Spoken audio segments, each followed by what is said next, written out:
আল্লাহর নবী একজন ছিলেন হযরতে আইয়ুব আলাইহিস সালাম।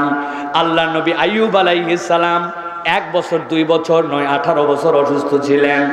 18 বছরের অসুস্থতার জিন্দেগিতে আল্লাহ রাব্বুল আমিনের কাছে কখনো কোনো অভিযোগ করেন নাই, কোনো রকম মন্তব্য করেন নাই। আল্লাহর জন্য ডেডিকেটেড ছিলেন। আল্লাহ দিয়েছেন, দেখি তো অপেক্ষা করি, দেখি তো অপেক্ষা করি।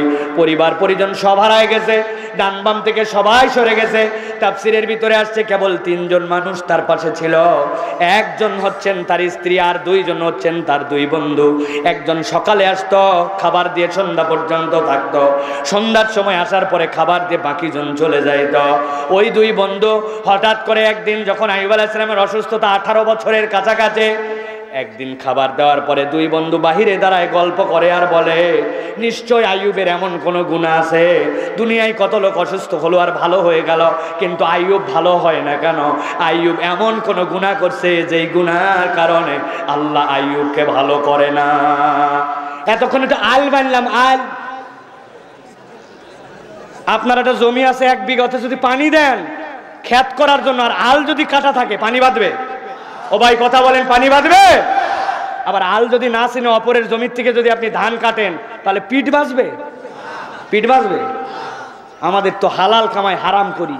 1 বিঘা জমি মুরব্বী সকালে কোদাল কান্দে নিয়ে যাচ্ছে, রওনা দিছে। লোকজন বলছে, এই চাচা এত সকালে কই যান? কয় বাপ, আগের মতো আর কাজ করতে পারি না, রোদ উঠলে মাথা ঘোরে, এই জন্য একটু আল কাটতে যাচ্ছে। আসলে মুরব্বী আল কাটতে যাচ্ছে না, ওই পারের জমিওয়ালা এখনো আল কাটে পারে নাই, উনি আল কাটার নাম করে জমিটা 4 আঙ্গুল ঠেলতে যাচ্ছে। আছে কি না? ওর 1 বিঘার খাজনা খারি সব কমপ্লিট, কিন্তু ওই যে 4 আঙ্গুল ঠেললো, ওই হারামটা তার জাহান্নামে যাওয়ার কারণ হতে পারে, ঠিক না? তাহলে আলের দাম আছে তো? আমরা আমাদের জীবনে যা ওয়াজ শুনি, কোনো আল নেই, কোনো আল নাই। আসলাম, কোনো পয়েন্ট নাই। বক্তা খানিকক্ষণ হাসালো, কাঁদালো, এরপরে সুর ধরলো, গজল গাইলো, এরপরে মজা করলো। আপনিও বাড়িতে যে বলেন, যেমন জমাইছে সেরকম ফাটাইছে। বউ হয়তো জিজ্ঞাসা করো কি জমালো আর কি ফাটালো, বলো তা তো বলতে পারবো না, কিন্তু কান্দে ফেলেছিলাম বউ, বহুদিন পর কান্দে ফেলেছিলাম। কি শুনে কানলি তুই? মিথ্যা কথা শুনে কানছিস, ঠিক কিনা? বানানো কথা শুনে কানছো তুমি। আল্লাহ রাব্বুল আমিন আমাদেরকে আলের মধ্যে একটু কোরআন শোনার তৌফিক দেন, বলেন আল্লাহুম্মা আমিন। দেখেন, দুনিয়াতে আমরা যত মোটিভেশন নেই, এই মোটিভেশনগুলো ম্যাক্সিমাম ফেক, ম্যাক্সিমাম মিথ্যা। সিনেমায় দেখায় প্রেম আর প্রেম, ওরে ভালোবাসা, হাত কাটে, ওর হাত কাটা দেখে নিজেরটাও কাটছে, কাটে 2 জন ধরছে। বেকুব জানে না যে জগৎ আগাইছে, কাটার পরে রক্ত বাড়ায়, এক রক্ত আরেক রক্ত ভিতরে ঢোকে না, এই বেকুব জানে না। বাঙালি এটাতেই মজে থাকে, what a love, totally it's a love story. আরে ফেক। যেই লোক এত লাভ লাভ দেখাইছে, সিনেমার মধ্যে এত সিনেমা দেখায়, প্রত্যেকের সংসার 1টা 2টা 3টা, একটার সাথে মিল নাই। 1 বছর বিয়ে করে আর 1 বছর ভাঙে, ঠিক কিনা? এত তাদের চরিত্রিক দুর্বলতা। বিয়ে করছিস কর ভাই, অন্তত বউটা ধরে রাখ, বউ ধরে রাখে না। বাচ্চা হওয়ার পর এগুলোর বিদায় করে দেয়, তাই না? শায়েখও ইশারা দিছেন প্রশ্ন উত্তরের মধ্যে বিষয়ে। অতএব প্রিয় ভাই, যাদেরকে আমরা মোটিভেশন মনে করছি, এরা প্রকৃত আমাদের জন্য মোটিভেশনাল কিচ্ছুই নাই। এরা আপনার আমার জন্য প্রতারক, ইমানের প্রতারক, আমলের প্রতারক। ওরা শয়তানের এজেন্ট হিসাবে আপনার আমার হৃদয়ে আসছে। বাস্তব জীবনের সাথে তাদের এই কর্মকাণ্ডের কোনো মিল নাই। যদি মিল থাকেও তারপরেও যে হারাম জিনিস যেটা তারা করে দেখাচ্ছে, এইটা ইসলাম অ্যালাউ করে। আল্লাহ রাব্বুল আমিন বলছেন, খুব বোঝার বিষয়, আমি 3টা পয়েন্টের কথা বলবো, হৃদয় দিয়ে যদি ধারণ করে নিয়ে যেতে পারেন, আজকের এই গাইবান্দার আলোচনা আপনার আমার জীবনের জন্য টার্নিং পয়েন্ট হয়ে যেতে পারে। আল্লাহর নবী একজন ছিলেন হযরতে আইয়ুব আলাইহিস সালাম। আল্লাহর নবী আইয়ুব আলাইহিস সালাম 1 বছর 2 বছর নয় 18 বছর অসুস্থ ছিলেন। 18 বছরের অসুস্থতার জিন্দেগিতে আল্লাহ রাব্বুল আমিনের কাছে কখনো কোনো অভিযোগ করেন নাই, কোনো রকম মন্তব্য করেন নাই। আল্লাহর জন্য ডেডিকেটেড ছিলেন, আল্লাহ দিয়েছেন। দেখি তো অপেক্ষা করি, দেখি তো অপেক্ষা করি। পরিবার পরিজন সব হারায় গেছে, ডান বাম থেকে সবাই সরে গেছে। তাফসীরের ভিতরে আসছে কেবল 3 জন মানুষ তার পাশে ছিল। একজন হচ্ছেন তার স্ত্রী, আর 2 জন হচ্ছেন তার 2 বন্ধু। একজন সকালে আসতো, খাবার দিয়ে সন্ধ্যা পর্যন্ত থাকতো। সন্ধ্যার সময় আসার পরে খাবার দিয়ে বাকি জন চলে যাইত। ওই 2 বন্ধু হঠাৎ করে একদিন যখন আইয়ুব আলাইহিস সালামের অসুস্থতা 18 বছরের কাছাকাছি, একদিন খাবার দেওয়ার পরে 2 বন্ধু বাহিরে দাঁড়ায় গল্প করে আর বলে, নিশ্চয় আইয়ুবের এমন কোনো গুনাহ আছে। দুনিয়ায় কত লোক অসুস্থ হলো আর ভালো হয়ে গেল, কিন্তু আইয়ুব ভালো হয় না কেন? আইয়ুব এমন কোনো গুনাহ করছে যেই গুনাহর কারণে আল্লাহ আইয়ুবকে ভালো করে না। আইয়ুব আলাইহিস সালাম কথাটা শুনে ফেলছেন। ওরা যে এই কথা বলছে ওরা জানে না যে আইয়ুব আলাইহিস সালাম শুনেছেন। তাফসীরের ভিতরে আসছে, বিভিন্ন তাফসীরের ভিতরে আসছে, আইয়ুব আলাইহিস সালাম এই কথা শোনার সাথে সাথে আল্লাহর কাছে রোনাজারি করে একটা কথা বলছেন, রব্বুল আলামিন তোমার কাছে আমি একটা কথা বলতে চাই, তুমি তো সবই জানো। তারপরেও বলি, একদিন সারাদিন কামাই করে এনেছি, আনার পরে আমি বাড়িতে রেখেছি, রাখার পরে এমন মাত্র আমি বাড়িতে ঢোকার পরে আমার জানালাটা খোলা, রাস্তার পাশ দিয়ে 2 জন পথিক যাচ্ছে, দেখতে পাচ্ছি না, কিন্তু 2 জন ঝগড়া করতেছে। ওই 2 জন কথা কাটাকাটি করতে করতে একজন আল্লাহর ব্যাপারে একটা গালি দিয়ে বসলো, আল্লাহ নিয়ে কথা কাটাকাটি করতে, আল্লাহর ব্যাপারে একটা বাজে কথা বলে বসছে। আরে শোনার পরে আমার হৃদয়টা কঠিন অস্থির হয়ে গেল। ওই 2 জন ঝগড়াঝাটি করে চলে গেছে। আল্লাহ, এরপরে আমি ওই সকাল থেকে হাতের রুজি কামাই করে যেটা আনছিলাম, আমি সাথে সাথে একজন মিসকিন দেখে দান করে দিলাম। দিয়ে বললাম, ওই যেই পথিক 2 জন ঝগড়া করে আল্লাহকে গালি দিয়ে গেছে, আমি তার পক্ষ থেকে কিয়ামতে যেন আটকায় না যায়, এই জন্য আল্লাহ দান করে দিলাম। যেই আইয়ুব অপর মানুষ চিনে না, সে যেন আল্লাহর কাছে না আটকায় জন্য দান করে। সেই আইয়ুব নাকি এমন গুনাহ করছে যেই গুনার কারণে আইয়ুবের রোগ ভালো হয় না। আইয়ুবের হৃদয়ের মধ্যে এই কষ্টটা যখন লাগছে, আল্লাহ বলছেন কোরআনুল কারীমের মধ্যে আইয়ুব আল্লাহরে ডাক দিয়ে দিয়েছে। আল্লাহ বলছেন, ও আইয়ুবা ইয নাদা রাব্বাহু আন্নী মাসানিয়াদ দুররু ওয়া আনতা আরহামুর রাহিমিন।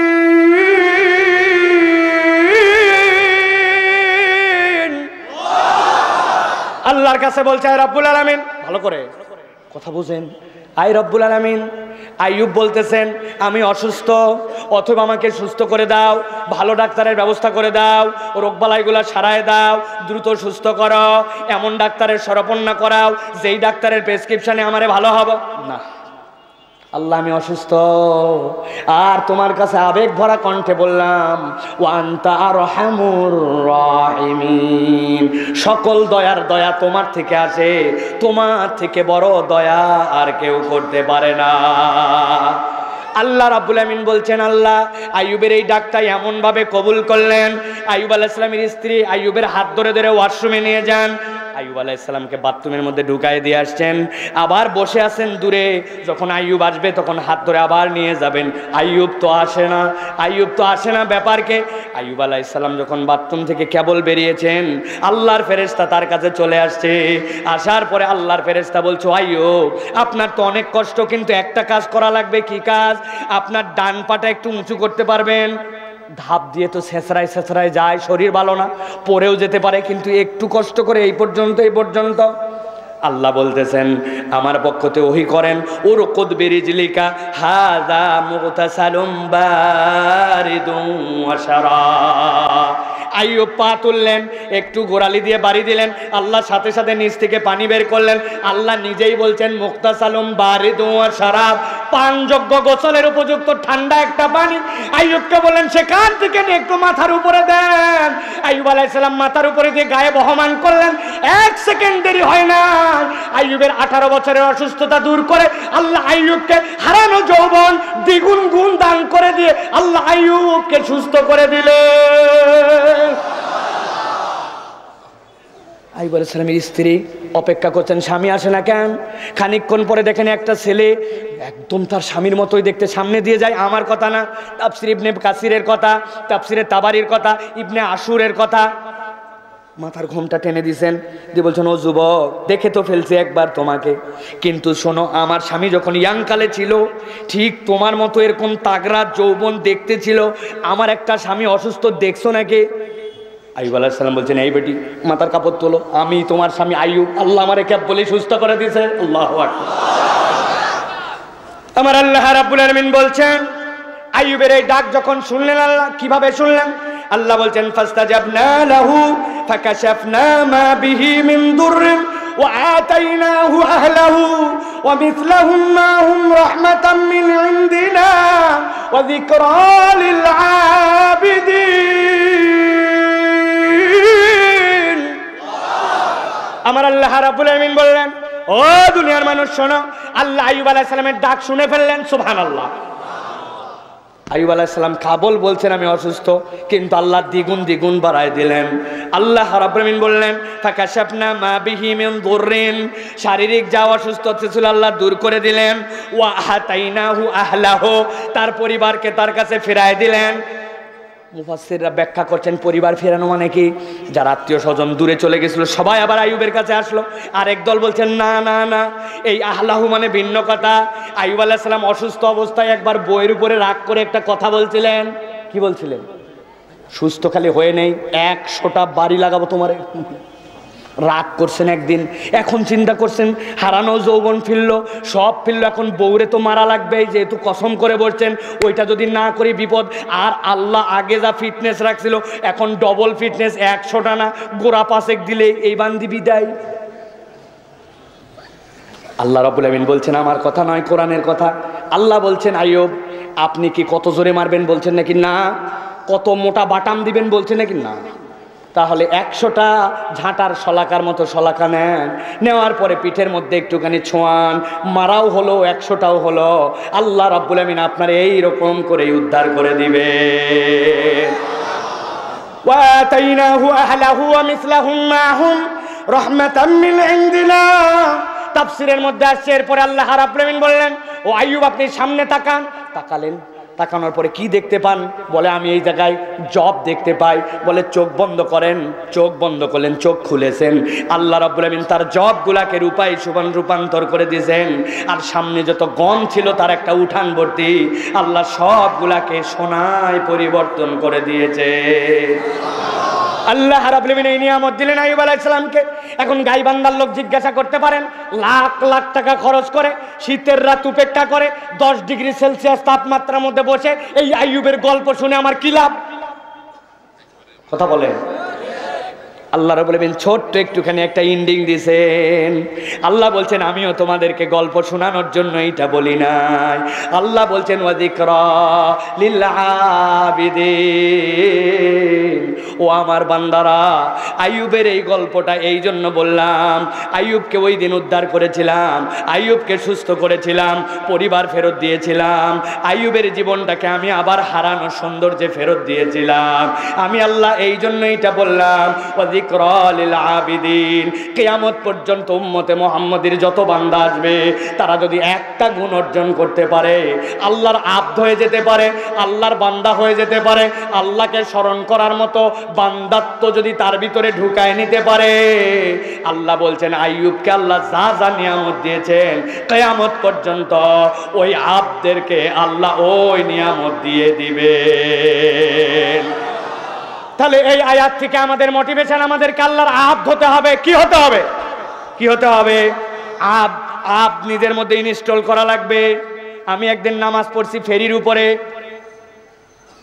মোবাইল হাতে নিলাম, কোন দিকে দিক দেখার জন্য সুন্দর করে খুললাম, খোলার পরে দেখি কম্পাস কয়, এই যে কম্পাস, এই যে কম্পাস উত্তর দক্ষিণ দেখাচ্ছে, তাহলে পশ্চিম কোন দিকে আমি এখান থেকে দেখে বের করে ফেললাম। পশ্চিম হচ্ছে এই দিকে।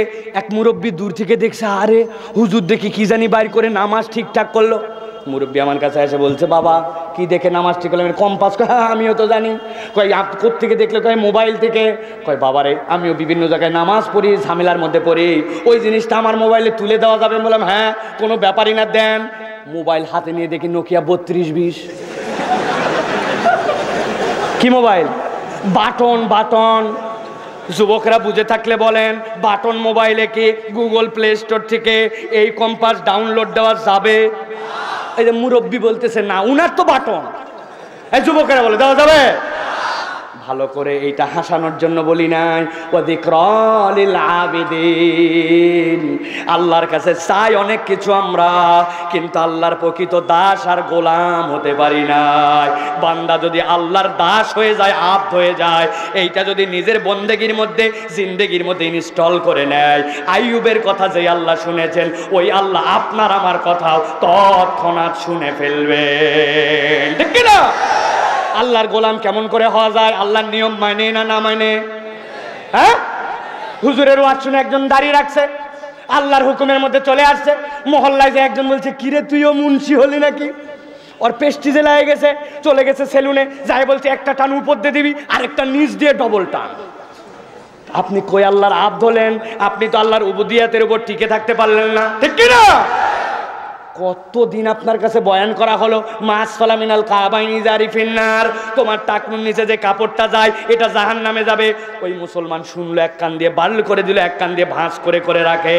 কেন রে ভাই? আপনি আল্লাহর আব্দ হতে পারেন না, আপনার বাহ্যিক এই আচরণগুলাই পরিবর্তন করতে পারেন না, আর আপনি কেমন করে বলেন আমি আল্লাহর গোলাম? আল্লাহর গোলামি এত সহজ নয়। আল্লাহর হুকুমের বরখেলাপ করে আল্লাহর গোলাম হওয়া যায় না। আল্লাহর হুকুমের বরখেলাপ করে গোলাম হওয়া যায়? আপনার পিতামাতার কথা আপনি শোনেন না? চিন্তা করছেন হুজুর এখানে উবুদিয়াত আছে। হ্যাঁ, ওয়া কাদা রাব্বুকা আল্লা তা'বুদু ইল্লা ইয়্যা ওয়া বিল ওয়ালিদাইনি ইহসানা। আল্লাহ বলছেন আমার হুকুম আগে শোনো, এরপরে পিতামাতার কথা শোনা লাগবে। আপনি পিতামাতার কথা পছন্দ করেন না। মা চুল কাটার টাকা দাও, 50 টাকা দিছে বলে হয় না, এখনকার বাজারে 100 টাকা দাও। 100 টাকা নিয়ে চলে গেছে এসি সেলুনে, বাহিরে আগেই দেখছে এখানে একটা মোরগের মতো, শিয়ালের মতো, বিজির মতো, কুকুরের মতো, ঘোড়ার মতো পছন্দ করছে ঘোড়া। ভিতরে যায় বলছে ঘোড়া কাট। এরপরে সেলুনালা আগেই ধরে এই জায়গায় ক্লিপ লাগাইছে, লাগাই এদিক থেকে কমাইছে, এদিক থেকে এই জায়গায় টিকি বাঁধছে, এদিক থেকে 3টা টান দিছে, দেওয়ার পরে পিছন দিকে কাটে কুটে দেখার মতো করে আসতেছে। বাড়িতে আসার পর মা বলছে আয় ব্যাক কর, এটা কি চুল কাটলি? এরকম চুল এটা কাটা হলো নাকি? বলছে বেশি কথা বলো না, বাড়িতে কিন্তু থাকবো না। ওরা বলে আমি সব জায়গায় বলি, আগে পিতামাতাকে সন্তানরা ভয় করত, কিন্তু এখন আমরা এমন বেয়াদব সন্তান হয়েছি, বিশ্বাস করেন ভাই, বাপ মারা সন্তানকে এখন ভয় পায়। কথা বলেন? আপনার আচার আচরণের সন্ধ্যার পরে বাড়ি চলে আসবি, ফোন দিয়ে বলছে যখন আসা লাগবে তখন আসবো, বেশি কথা বললে বাড়িতে আসবো না। বলছে যখন মন চাই তাও এই কথা বলিস না, তুই বাড়িতে আসিস। বাপ মার হৃদয় ভর্তি ব্যথার ব্যথা, অন্তরে কষ্ট বেয়াদব সন্তানের জন্য। আপনি সন্তান বেয়াদব, আর এদিকে মাহফিলে আসে কল কোরআনের আলো, ইসলামের শত্রুরা ভুয়া। আপনি ভুয়া বলেন কি? আপনি আব্দ হতে পারেন নাই। আল্লাহ বলছেন তোমার পিতামাতার বৈধ কথা শোনা লাগবে। আপনি বাপ মার কথা যদি না শোনেন, আপনি আল্লাহর প্রকৃত বান্দা হতে পারেন না। ঠিক কি না? পিতামাতার সাথে আপনি কেন এরকম আচরণ করেন, কেন এই বেয়াদবি করেন? যেই কথা আল্লাহ আপনাকে মানতে বলেছে, আপনি সিদ্ধান্ত নিয়েছেন সাইফুল্লাহ ভাইয়ের ওয়াজ শুনে, আজকের থেকে সিদ্ধান্ত নিয়েছি কথা বললেই যে তুই খারাপ কথা বলি, বাজে কথা বলি, বাপ মার সাথে আর কথাই বলবো না, মুখে দিলাম তালা। বাপ যাই বলুক কোনো উত্তর দেই না। আল্লাহ বলছেন এত সোজা না। ওয়াকুল্লাহুমা কওলান কারীমা, তুমি যে মুখ বন্ধ করে রাখবে তাও হবে না, তাও হবে না। তোমার পিতামাতার সাথে সম্মানজনক বিনয়ী কথা বলা লাগবে, এটাও স্বয়ং একটা ইবাদত। কেউ যদি তার পিতামাতার সাথে সুন্দর করে কথা বলে, আম্মা কেমন আছেন, ভাতটা একটু দেন না মা, আমি একটু বাইরে যাচ্ছি মা, দোয়া করেন সময় মতোই চলে আসবে। আপনি সুন্দর করে এই যে কথা বলতেছেন, আপনি নামাজে থাকা অবস্থায় যেরকম ইবাদত করলে সওয়াব হয়, যতক্ষণ পিতামাতার সাথে এরকম কথা বলবেন, আল্লাহ আপনার আমলনামায় ইবাদত করতেছে, ইবাদত করতেছে, ইবাদত করতেছে, আল্লাহ লেখে লেখে সওয়াবে ভরায়া দিবে। তাহলে 1 নম্বর জীবনে আব্দ হতে হবে। কি হতে হবে? আল্লাহ রাব্বুল আমিনের কথার উপর আমার কোনো কথা নাই, আপনার কোনো মন্তব্য নাই। শাইখ আহমদুল্লাহ একটা কথা বলেছেন, আরেকটুখানি আমি যুক্ত করি। আপনার আমার পণ্ডিতি এখন বিরাট লেভেলে গেছে। ইসলামের এই বিধান এরকম হলো কেন, আল্লাহ এটা এরকম করে করলো কেন, এটার ব্যাপারে এরকম কি, যুক্তি কি, খুঁজি কি না? যুক্তি শয়তান বেশি খোঁজে, ইমানদার যুক্তি খোঁজে না। আল্লাযীনা ইউমিনুনা বিল গায়বি ওয়া ইউকিমুনাস সালাতা ওয়া মিম্মা রাযাকনাহুম ইউনফিকুন। এই আয়াতের তাফসীর পড়ে দেখবেন আল্লাহ রাব্বুল আমিন কি বলেছেন এখানে। আপনার বাড়িতে একটা কাজের মহিলা আছে, অথবা আপনার অফিসে একজন পিয়ন ঝাড় দেয়, ও একদিন হেড অফিসের সবচেয়ে বড় বসরে যায় বলছে আপনি কি করেন সারাদিন? আমি তো তাও ঝাড় ঝাঁটা দিয়ে কাজ করি, সারাদিন দেখি আপনি খালি ল্যাপটপ নিয়ে বসে আছেন, এত ফাঁকি দেন কেন? কারে বলছে এই কথা? কথা বলেন। বস বলছে কে? ঝাড়ুদার। ঝাড়ুদার বলছে সারাদিন খালি ল্যাপটপ নিয়ে বসে থাকেন, আমরাও তো দেখি এইগুলাতে খালি গান বাজনা গেলে দেখা যায়। বস কি বলবে? এটাকে অন্তত বিদায় কর।